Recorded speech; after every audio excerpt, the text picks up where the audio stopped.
Para você que só está ouvindo e não está vendo, azar o seu, né? Vai lá para o YouTube. Ah, você quer saber como chegar lá? É muito simples, muito fácil. É só você acessar o nosso Instagram, programa.fimdetarde, e você vai assistir a gente. Vamos falar então com o nosso convidado, câmera nele. Boa tarde, senhor Ronaldo Nogueira. Tudo bem com o senhor? Boa tarde, ouvintes. É um prazer estar aqui com vocês. Maravilha. O senhor atua na área de segurança no trabalho, é isso?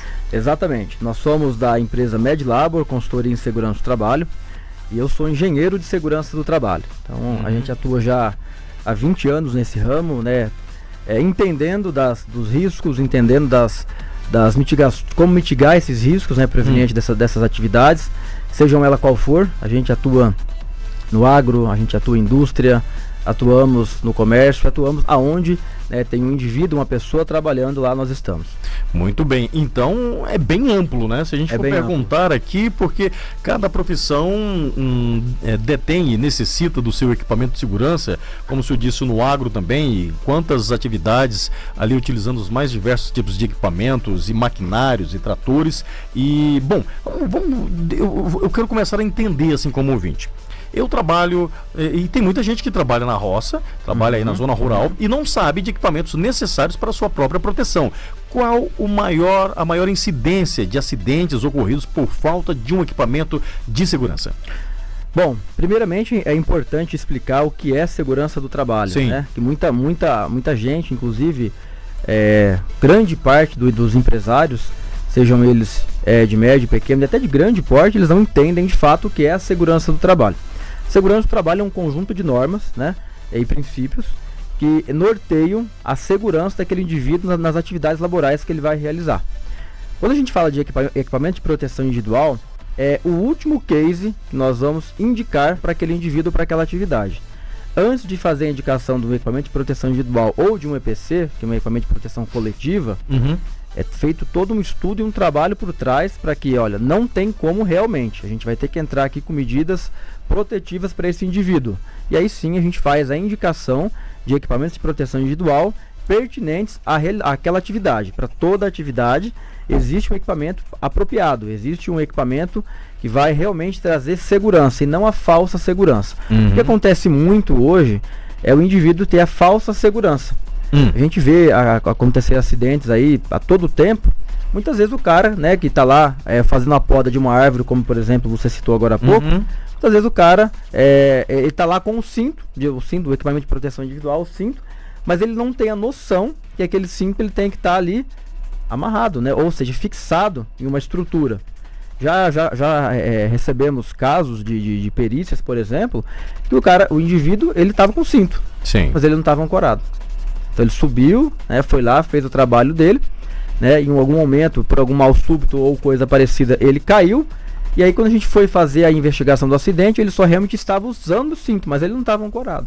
Olha só. Então assim, o equipamento de proteção individual, muitas vezes, se não souber a indicação correta, assim como o medicamento, por exemplo, o médico que vai fazer a indicação de um determinado medicamento, se não for o apropriado, ele vai... ao invés de curar, ele vai ainda prejudicar ainda mais. E equipamento de segurança também é a mesma coisa. Pois é, e eu vou contar, tem gente sem juízo, viu? Porque faz muita coisa imbecil. Uma vez eu subi numa torre de 30 metros para poder trocar a lâmpada de sinalização, nem um cinto da calça eu tinha para poder... Se acontece alguma coisa lá em cima, aí eu tô lá em cima, o telefone celular toca, o trem balançava, você vê o que eu tô fazendo aqui em cima. Olha o tamanho da responsabilidade. É o risco. E eu vou te contar uma coisa, tá? 80% de todos os acidentes que acontecem hoje no nosso país, cerca de 80% é risco, o indivíduo se colocou em risco. Então ele mesmo, né, o indivíduo trabalhador, muitas vezes fala da seguinte forma: não, eu só vou subir ali rapidinho, eu vou só vou apertar um parafuso, eu não preciso colocar a luva não, só vou apertar um parafuso, só vou amolar ali a corrente do motosserra, não preciso. Deus, entende? Então 80% dos acidentes que acontecem hoje né, são os próprios colaboradores, para os próprios indivíduos que se colocam em risco. Muito bem. E não obstante aí a sua fala sobre a questão desse evento que infelizmente aconteceu lá em Hidrolândia, não somente o cinto de segurança, mas os equipamentos de isolamento também, né? Mas porque na verdade o certo seria ter desligado a energia, mas como que um trabalhador ali mais simples vai pedir a Enel para poder desligar, para ele cortar uma árvore ali? E se eu te falar que existe o processo? É sério? Existe o processo, né? Não só da Enel, da Equatorial, enfim, das companhias, né? Vou dizer no Mato Grosso também, que a Energisa, existe o procedimento de poda, né? Como é que funciona o procedimento? Quando a árvore está muito próxima da rede elétrica, nenhum indivíduo, né, seja civil, não são pessoas capacitadas, pode fazer. O processo é o proprietário solicitar para que a companhia faça a poda. Aí no caso a companhia, a companhia, exatamente. E quem é que segue isso? Ninguém, né? Entende? Então o cara, ele acha que ele é o super poderoso, né? E vai lá e faz o serviço, quando na verdade não poderia fazer, ele não está habilitado ou capacitado. Que a Enel ou a Energisa ou qualquer outra companhia não vai desligar a rede, né, para aquele indivíduo fazer aquela atividade. Mas as companhias têm as equipes próprias para fazer isso, né? Então é um processo que pouca gente conhece, né, e que não segue, e que não faz, tá? Sim. E em indústrias, indústrias de manipulação de máquinas pesadas, vocês atuam também? Atuamos. E lá, qual o maior índice de acidente por irresponsabilidade ou não utilização deste equipamento? Dentro de uma indústria, nós temos vários tipos de riscos acentuados, né? Então vamos pegar, por exemplo, a indústria de uma fábrica de tratores, por exemplo. Vamos pegar a John Deere ali em Catalão, né? Sim. Sabemos que tem a fábrica da John Deere. Por mais que hoje as grandes fábricas, as grandes indústrias estejam na sua grande maioria automatizadas, existem ainda atividades manuais. E quais são elas? Atividade em altura, atividade com equipamentos manuais, no caso parafusadeira, chaves de mão, enfim. Existe risco de queda, né, dentro dessas fábricas, então existe como se fosse um labirinto, né, existe risco de queda. Quando eu falo de queda, não é queda só de altura não, né, a queda realmente de desnível. Sim. Tá? Por exemplo, né, já pegamos situações que o indivíduo está trabalhando e dentro dessas fábricas, então tem subsolo muitas vezes. O indivíduo está trabalhando, se eu não tenho o subsolo sinalizado, aquele cara vem ali de ré e cai para dentro do buraco. Né? Então existem vários riscos, são N riscos que existem dentro de uma fábrica. Risco de queda de nível, risco de queda em altura, produtos químicos, né? Isso aqui, a gente tem N produtos químicos ali dentro de uma indústria. Exato. Choque elétrico, descarga elétrica, em vários riscos acentuados que aí a gente precisa lembrar aqui para poder falar, né? Exato. Por exemplo, o equipamento, as máquinas, né? O trator, ele sai dali da área de montagem e vai fazer uma revisão, né, se todos os componentes estão adequados. Então, por exemplo, o pneu, quando ele sai de fábrica, ele é montado lá, ele é feito o teste. E o pneu pesa quantos quilos? Né? Não sei, então, risco, pesadão. É risco.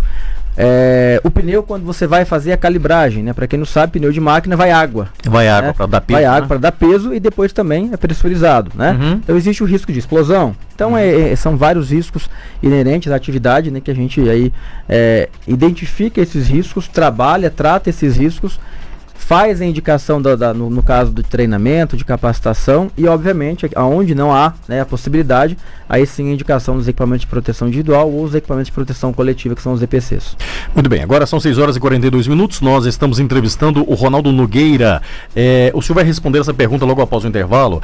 A pergunta é: para os empresários, os diversos tipos de empresas que atuam dentro da cidade, aí, qual tipo de orientação? Porque de repente a pessoa tem uma empresa, começou pequenininho, foi crescendo, não foi nenhum fiscal por ali para poder solicitar algumas adequações, e o senhor responde isso daqui um pouquinho, qual a orientação que o senhor vai passar para estas pessoas. Agora são 5 horas e 42, 6h42, 6h42, intervalo, a gente volta já daqui um pouquinho.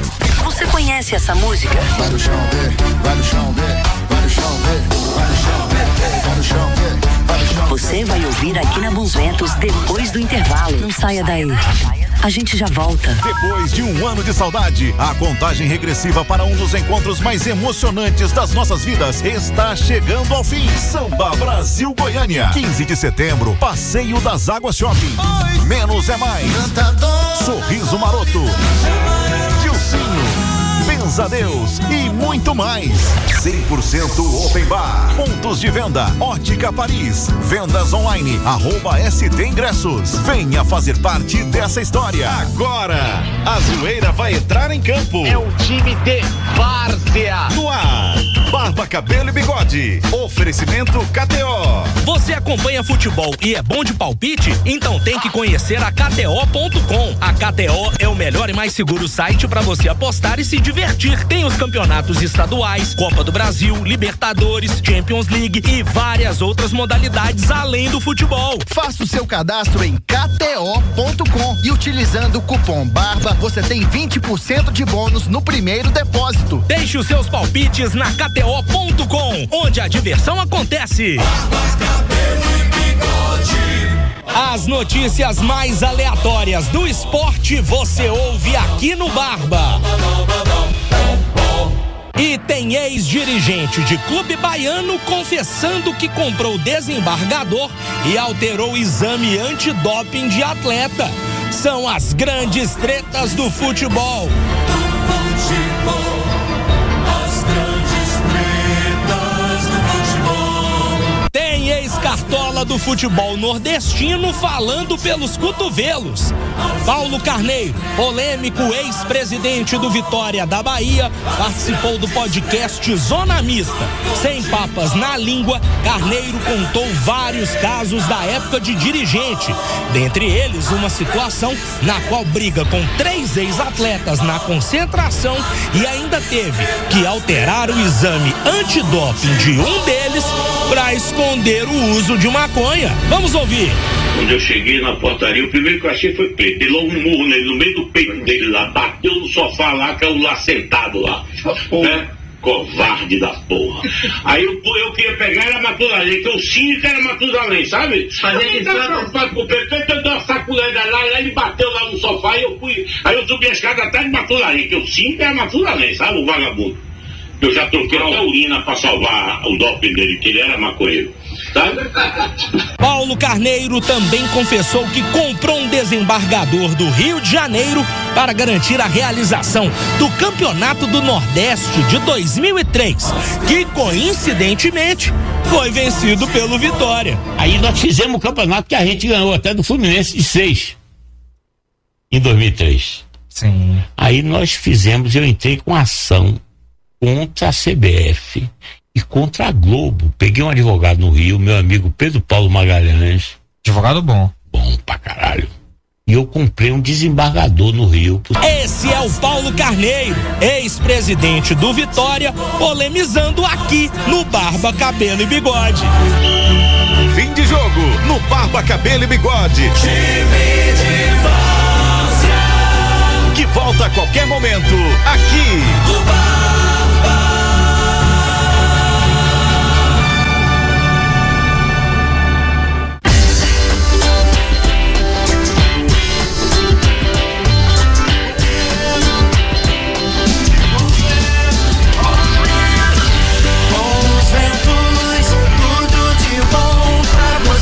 Ah, vou te contar tudo de bom pra você que sempre ouve a gente, pra você que tá aí, ó, no trânsito.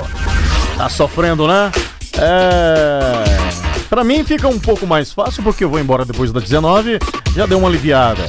Mas pra você que sai um pouco mais cedo, tá ouvindo a gente, muito obrigado pela simpatia, pelo carinho, pela audiência.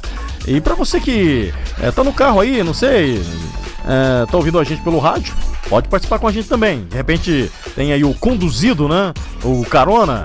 Pode mandar ele. Pode pedir pra ele mandar uma ressalva aqui, uma salva pra gente. Deixa eu trazer aqui uma fala do Jonathan Glake. Jonathan Glake, eu rodei um pouco mais cedo. Ah, tá lá ouvindo. Olha lá, olha só.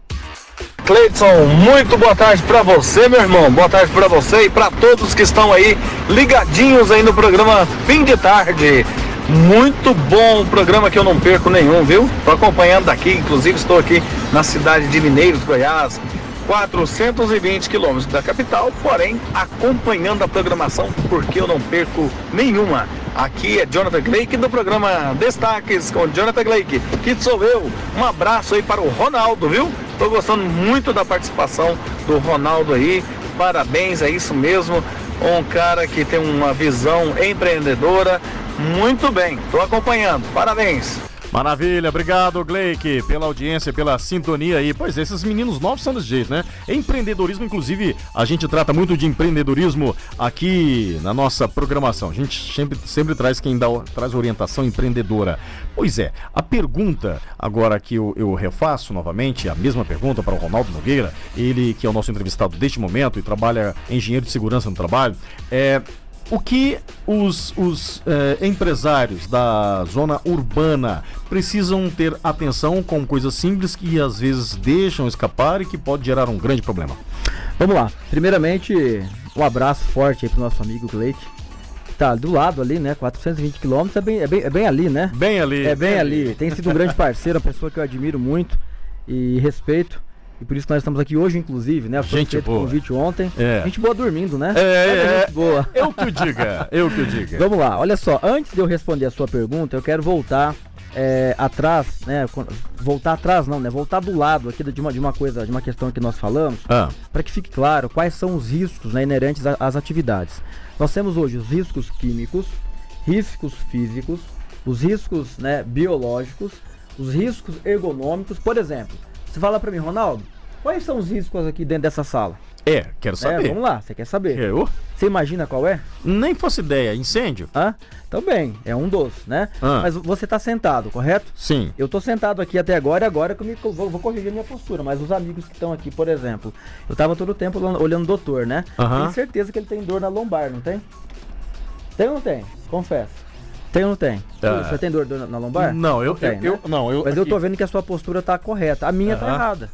Então nós temos riscos ergonômicos. As pessoas que trabalham em áreas administrativas, ou seja, fica muito tempo sentado, fica muito tempo ali digitando, muito tempo às vezes escrevendo, corre um sério risco de ter LER, DORT e dores na lombar, né? Hoje 90% dos brasileiros têm dor ou problemas de coluna. Por quê? Porque ficam muito tempo sentado, não se exercitam, né? Não se aquecem todos os dias de manhã, né? Se a gente for... Já ouviram falar sobre a ginástica laboral? Então, antes de trabalhar, o que é o correto fazer? Aquecer, levantar da cama ali, aquecer, fazer uma ginástica. Então, existem os riscos ergonômicos inerentes às atividades laborais. Os riscos químicos, os riscos físicos e os riscos biológicos. Então, só para deixar claro que... quais são as atividades, Ronaldo? Agora a gente teria que detalhar aqui, né? Quais são as atividades que existem esses riscos. Respondendo a sua pergunta, qual que é a atenção que o empresário deve ter? O empresário ele precisa conhecer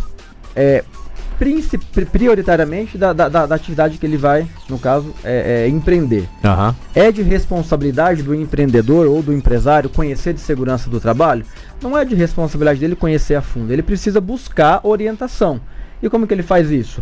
Ou ele tem um profissional dentro da empresa dele que conhece, que seja um técnico ou um engenheiro, que realmente conhece, né, de segurança do trabalho, ou então ele tem que ter uma consultoria, uma assessoria, uma empresa de forte que conheça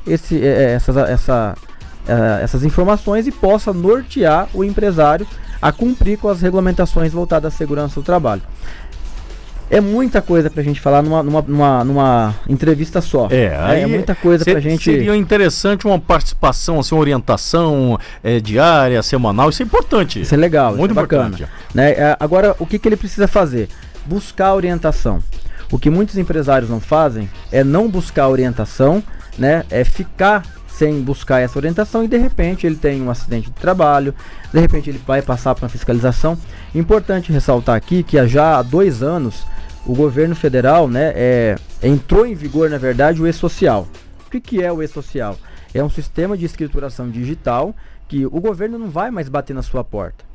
Hoje as informações de segurança do trabalho, né, que são 3 eventos do e-social, que é o 22, 10, 20 e o 40, o que é isso, né? Vamos pegar essa sopinha de número e letras aqui e esclarecer. O S2210 é o comunicado de acidente de trabalho. S2220, monitoramento da saúde do trabalhador. E o S2240, o monitoramento do trabalho, correto? Ele tem que informar isso mensalmente para o governo. Olha só. Mensalmente essas informações são transmitidas através de um portal, né? E enviada para o governo federal. Como que o governo vai trabalhar, ou já está trabalhando isso já há 2 anos, né? Entrou primeiramente para empresas de grande porte, depois veio para as empresas médias e agora passou a valer, isso ano passado, para todas as empresas. Indiferente do tamanho da sua empresa, indiferente do tamanho do seu negócio, se você hoje tem um colaborador registrado, você tem a obrigação de fazer as informações voltadas ao e-social, ou seja, transmitir essas informações. E para que eu transmita as informações, eu tenho que ter a base mínima de segurança do trabalho, que são os laudos, os programas, treinamentos, os exames médicos, né, que são feitos lá, que é o ASVO, os complementares, enfim. Então, o empresário ele tem que buscar conhecimento, porque depois ele não pode falar, mas eu não sabia. Por quê? As penalidades chegam, né? Nós temos um advogado aqui dentro, por mais que ele atua, pelo que eu entendi, né, fortemente na área mais de família, mas hoje uma reclamação trabalhista é pesada. Um acidente do trabalho hoje, se o indivíduo está mal orientado, também é pesado e custa muito caro isso.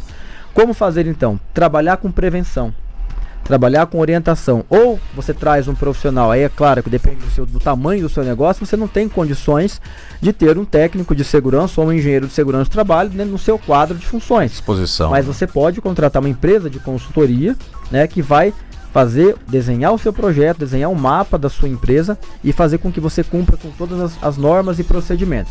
Agora um detalhe bem interessante, né? Se a gente for hoje pegar a segurança do trabalho na íntegra, colocar dentro de uma caixinha e falar assim para o empresário, toma e segue, eu quebro o empresário. Eu engesso o processo, engesso a ponto de ele realmente não conseguir respirar. Não dá para seguir. Não dá. Jeito. Na verdade, não é que não dá para seguir. Cada empresa, cada segmento é um projeto diferente. Tá. O que a gente vê muito no mercado hoje aí, as empresas pegam aquela caixinha, colocam tudo ali dentro, aquela salada te entrega. Não pode ser assim. Eu tenho que chegar no empresário, tenho que chegar numa empresa. Primeira coisa, qual que é o momento que aquela empresa está vivendo? Qual que é a realidade financeira daquela empresa? Muitos empresários têm segurança do trabalho como custo. Segurança do trabalho não é custo, é investimento. É uma prevenção. É preventivo. E eu te falo mais, se você fizer, né, um desenho e executar aquele projeto na sua empresa, pelo contrário, você consegue ainda colocar dinheiro no caixa. Olha só. Que muitas empresas não conhecem. Por exemplo, com relação às alíquotas de aposentadoria especial, que aí a gente está falando aqui, entrar aí num campo previdenciário para falar de insalubridade, periculosidade, que são questões que, dependendo da atividade que você executa, que você tem hoje na sua empresa, gera o adicional de insalubridade. E muita gente não sabe disso. O empresário não sabe, ele está ali muitas vezes, né, a contabilidade fala uma coisa, o outro amigo fala outra, ou seja, ele está mal assessorado. O problema hoje da segurança do trabalho no nosso país é que, na grande maioria, não buscam a informação correta. Quando buscam, muitas vezes não encontram também, né? Porque, infelizmente, aí a galera pega, como disse, as normas, coloca numa caixa e entrega para o empresário, não é assim que funciona. Né? Então, assim, o que eu digo a orientação que eu dou é busque uma empresa qualificada, tem boas empresas, tá? Não digo que a Medlabor é a única, não, tem boas empresas no nosso país, tem boas empresas na região, que com certeza pode te dar um suporte e pode fazer com que você de fato entenda, desenhe o seu projeto e fique regular com as normas de segurança do trabalho. Maravilha! Agora